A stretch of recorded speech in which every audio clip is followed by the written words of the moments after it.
Yeah, and I think Robin Williams was so, like, part of that manic sort of style. It's like this constant need to have a bit about anything that you're talking about ever.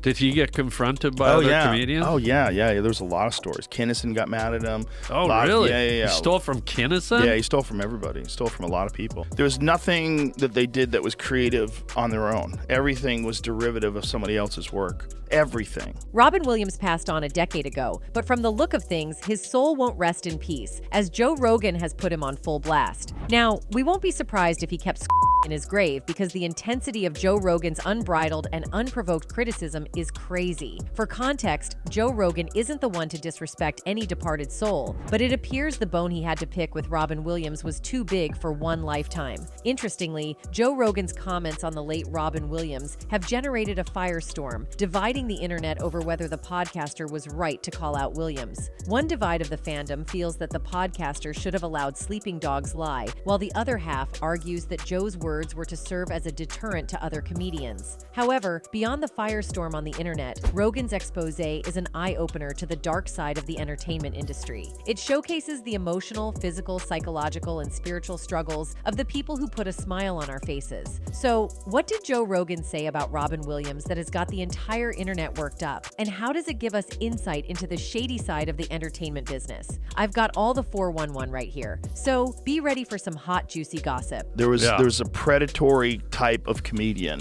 that would just poach other people's premises and sort of rework them. A few days ago, podcaster and color commentator Joe Rogan lambasted Robin Williams for stealing his jokes. Rogan didn't cut the late comic actor any slack as he went full Rambo, exposing his alleged tricks and rise to fame. Joe Rogan was in a discussion with actor Harland Williams, who claimed he had heard that Robin was into pilfering the materials of other comedians. Joe, who apparently had been a victim of Robin Williams's pilfering ways, tore into the late comedian. He confirmed the rumors, explaining that he had also heard some of the rumors being peddled around. He explained that Robin always felt the need to have an endless array of jokes that he could just crack whenever the cameras were on him. This, he believed, created a void in his heart because no comedian could possibly have infinite material. Now, this created a void in Hart, and he subsequently had to fill it with other people's jokes. Yeah, and I think Robin Williams was so, like, part of that manic sort of style. It's like this constant need to have a bit about anything that you're talking about ever. Part of that manic sort of style is this constant need to have a bit about anything that you're talking about ever, Rogan said. Stealing was more important. Filling that hole inside of him was more important than anything. So he would just do other people's stuff. Now, it is one thing to talk about the departed, but it is another thing to criticize their work and rise to fame, especially when they are not alive to defend themselves. Though Joe didn't state it succinctly or clearly, he was insinuating that Williams wouldn't have risen to fame had he stuck to his original jokes. Instead, he had to use other people's materials to stay relevant in the industry. However, the UFC color commentator didn't stop there. To back his claims, he mentioned some notable comic acts whose material Robin Williams allegedly stole, one of which is Sam Kinison. According to Joe Rogan, Kinison was livid with Robin Williams for using his material without his express permission. He explained that Robin's alleged joke thievery was so rampant, he's likely to say one random joke from another comedian anytime he speaks. Sam Kinison got mad at him, claimed Rogan. If you ask any of those comics from back then, there's always instances of Robin going on a talk show and doing your bit. Now, if you think those were the last of Rogan's words, then you have another thing coming. The seasoned podcaster compared Williams to a vampire who fed off other people's blood, and in this case, sweat to sustain his life. Material theft is a weird thing that people do, where they try to pawn off other people's bits as their own. Then he dropped the bomb. It's a vampire thing because you're around all these creative people, and you're just stealing a little bit from this guy and a little bit from that guy. Some fans felt that Rogan's words were too much of a disrespect for a man who struggled with substance abuse and alcohol his entire adult life. They thought that it was criticisms like this that caused the comic actor to take his own life in 2014. Thus, Rogan needed to be circumspect in his choice of words. They argued that originality, especially in comedy, is elusive because there's nothing new new under the sun.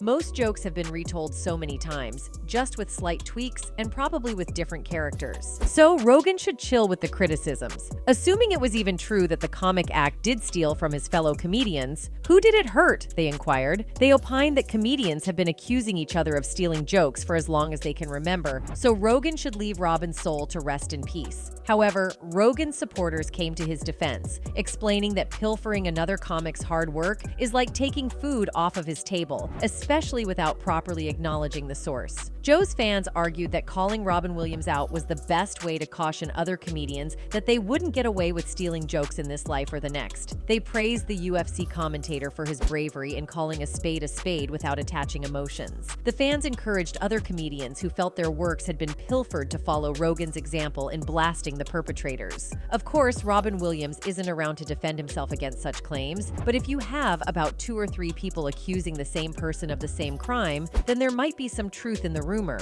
Remember 2 years ago when comedian Joey Camen also called out Williams for stealing jokes from other comedians? Well, let me refresh your memory. During his turn on Marc Maron's WTF podcast in 2022, Joey Camen alleged that Robin Williams pilfered other comedians' materials and paid them off when they complained. According to him, he avoided Williams like the plague because of his penchant for plagiarizing his jokes. He recounted one such incident in which the Mork and Mindy star copied one of his trademark jokes and used it in the hit television sitcom. "I stayed away from the guy," said Camen. "He used to steal material. He stole my material. He stole one of my bits and did it on the Mork and Mindy pilot. And I got really pissed." Camen confronted Robin Williams about the incident, only for the comic actor to hand him some money and dismiss him with another joke. "I confronted Williams, and he gave me a check for $300 and told me, 'Don't cash it till Tuesday.' I was really effing angry at the guy." Camen then revealed the secret to why Williams stole other people's jokes, and trust me, it is shocking to say the least. He explained that Williams only plagiarized the materials of people he knew he could get away with. He stole the jokes of probably small-time comedians who hadn't hit the limelight yet and were struggling to make it through the thick crowd of comic acts in the industry. "I'm not physical, I'm not a big guy. No, it was the fact he stole from a lot of people," Camen continued. "But the thing was, he only stole from people that he could get it away from. You didn't see him stealing from George Carlin," he continued. "It was people no one knew,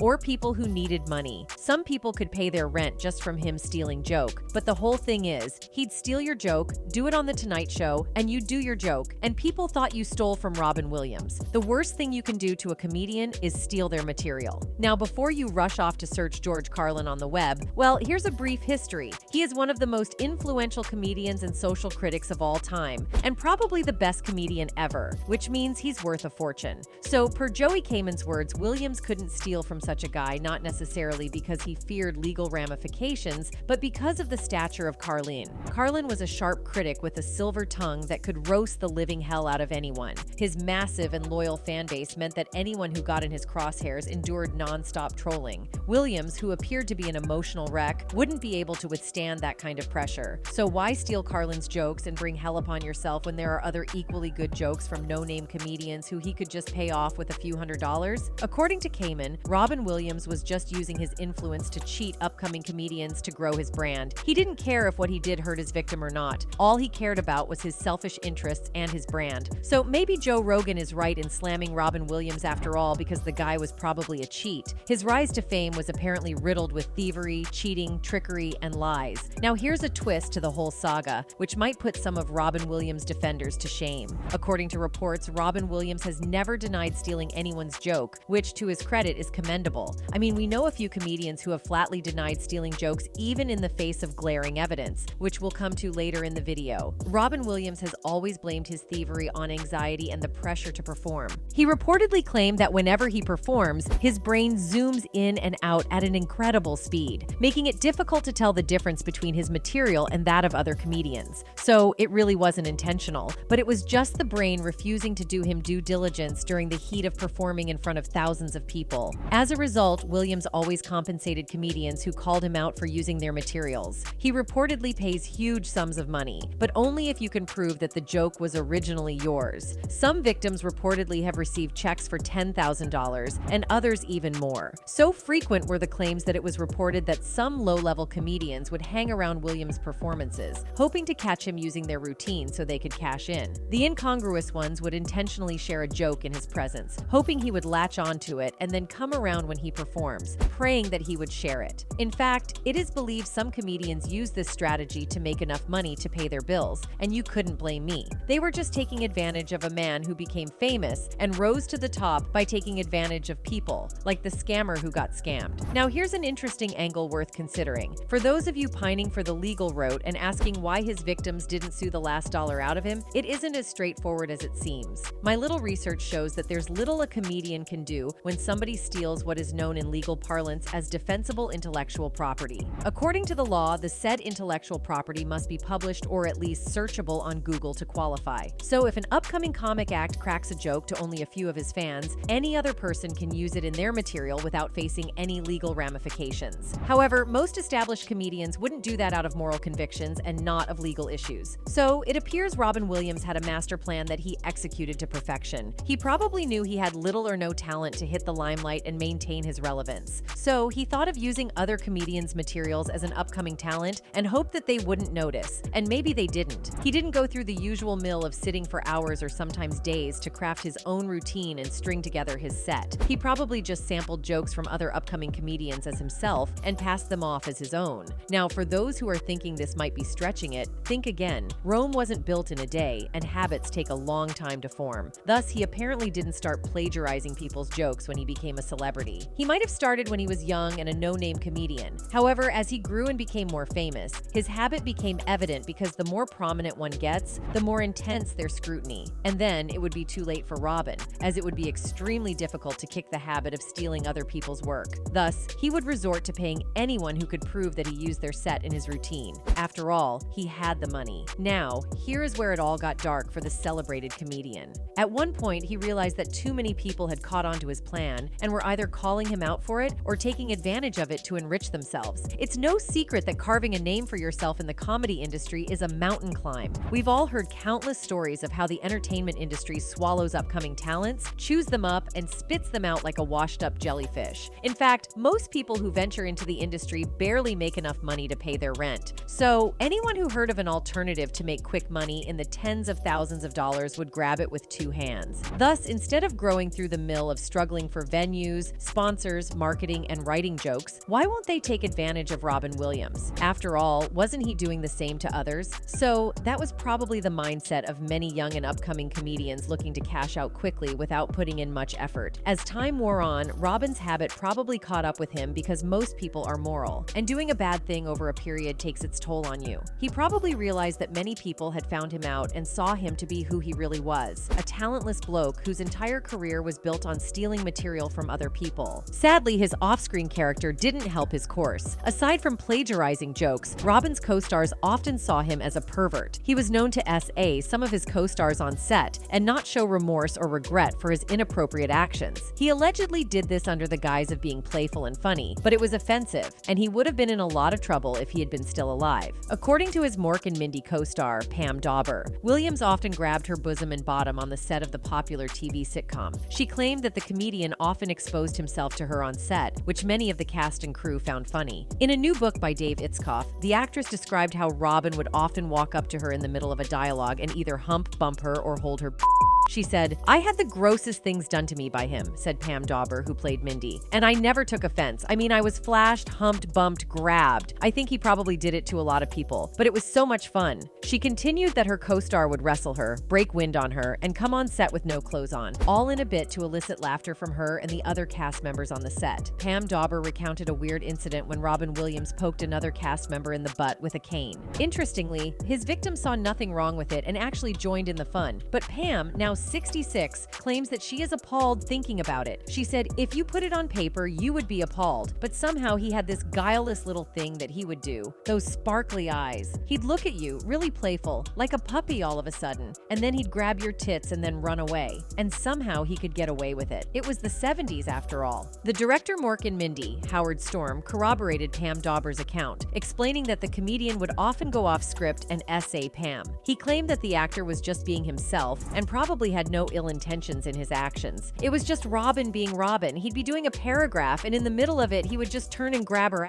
or grab a and we'd start again. I'd say, Robin, there's nothing in the script that says you grab Pam's ass. And he'd say, oh, okay. The show's producer, Gary Marshall, co-signed Pam Dauber's words when he said he would take all his clothes off. He would be standing there totally and she was trying to act. His aim in life was to make Pam Dauber blush. Mork and Mindy ran from 1978 to 1982 and starred Williams as a curious alien who lodged with Pam Dauber's character, Mindy, in Boulder, Colorado. The highly successful sitcom was Williams' springboard to a successful movie career. He went on to star in Hollywood hits, including Good Morning Vietnam, Mrs. Doubtfire, and Good Will Hunting, for the last of which he won the Best Supporting Actor Oscar in 1997. He also won several accolades during his career and was known as one of the best comedians to ever grace Hollywood. His storied career includes winning an Academy Award, 2 Primetime Emmy Awards, 6 Golden Globe Awards, 5 Grammy Awards, and 2 Screen Actors Guild Awards. Williams was awarded the Cecil B. DeMille Award in 2005. The funny man, however, suffered from severe depression,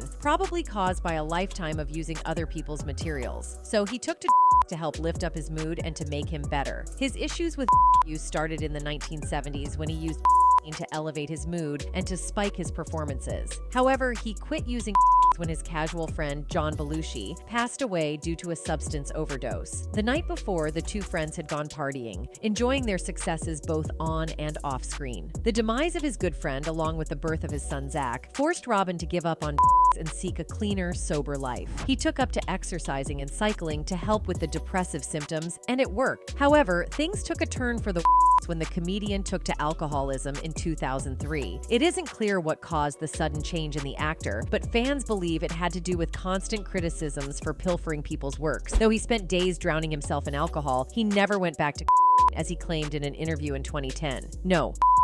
Paranoid and impotent, what fun. There was no bit of me thinking, ooh, let's go back to that. Useless conversations until midnight, waking up at dawn feeling like a vampire on a day pass. No. Later, the comic actor checked into a rehabilitation facility and confessed his alcoholism. He received treatment and was out of the center in about a year. However, the constant criticism continued, and the setups wouldn't stop as new comedians sought to capitalize on his weakness to make some money. He was diagnosed with Lewy body dementia, a degenerative condition that impairs cognitive, behavioral, and sleep functions. He also had a heart condition that required surgery, which was successfully performed in 2009. Sadly, the actor passed away in 2014 in his California home. The coroner ruled his demise as caused by asphyxiation due to hanging. The coroner reported no presence of alcohol or illicit in his system. The traces of found in his body were at prescribed levels. Thus, his passing wasn't caused by overdosing. His demise created a huge buzz on the internet as his fans across the globe poured out their tributes on social and traditional media. Prominent among the people who eulogized the comic actor was President Obama, who described him as a doctor, a genie, a nanny, and a president. Robin Williams was an airman, a doctor, a genie, a nanny, a president, a professor, a bangarang Peter Pan, and everything in between. He arrived in our lives as an alien, but he ended up touching every element of the human spirit. He made us laugh. He made us cry. He gave his immeasurable talent freely and generously to those who needed it most, from our troops stationed abroad to the marginalized on our own streets. Many other celebrities and prominent people paid tribute to him in their own special way. Disney played a commercial-free Aladdin cartoon over the course of a week, while the United Nations celebrated his achievements in grand style. In honor of his contributions to theater, Broadway darkened their light on the 14th of August, 2014.